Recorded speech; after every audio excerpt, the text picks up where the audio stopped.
So, if your personality is made up of how you think, how you act, and how you feel, and it is, yes or no, and you stop thinking the same way, and nerve cells that no longer fire together no longer wire together, every place where one neuron connects with another neuron is called a memory. So, as you begin to unfire and unwire, you prune the very circuits in your brain that are connected to the old self. And the memory of the old self begins to mutate, begins to change.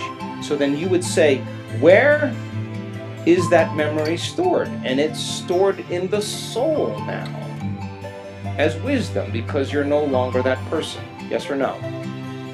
And if you could no longer behave the same way, and nerve cells that no longer fire together no longer wire together, and pruning is part of biology, you don't use it, you lose it, then your memory of the old self would begin to change. And that is a biological death in the beginning that is uncomfortable for a lot of people.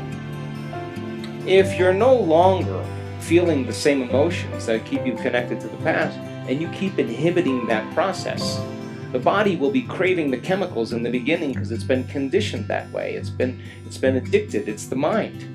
And it's anticipating events and the emotions from those events, and you're putting the brakes on. And that's uncomfortable. And you got to stay conscious, and it takes an enormous amount of energy. And you're no longer signaling the same genes and producing the same hormones.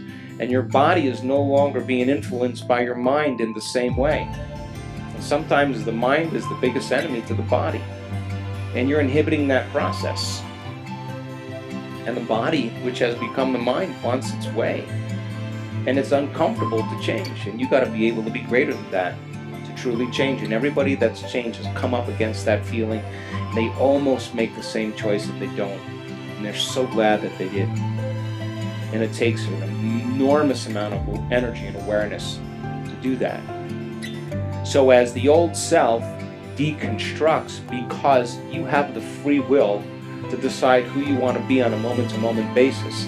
And if your life isn't changing and you want to change your life, you got to change. And now you are playing the game, and you are now saying, this personality, this person that I've become, I'm in the habit of being it, and I want to become somebody else.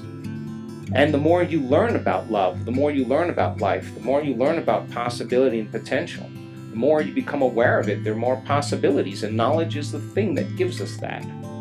And so the old self is a memory, like another lifetime. Like, you can remember it, but you're no longer interested in it any longer because it no longer defines you. How many people understand what I'm talking about?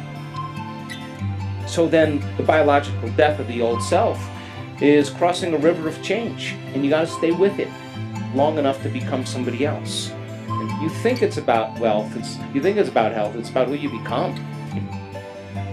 The people who become somebody else, they see dramatic changes in their health and in their lives. And they can't find the words to be able to explain it. But it's practical, though.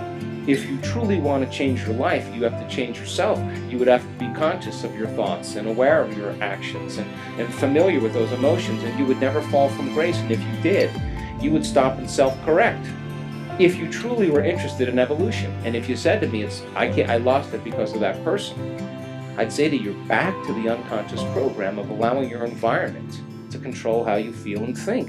You got two choices. Stay there for another 6 hours, or pause and change your energy. Change your energy and get back to the emotions of your future and the feelings of your future. It's a much better place to be.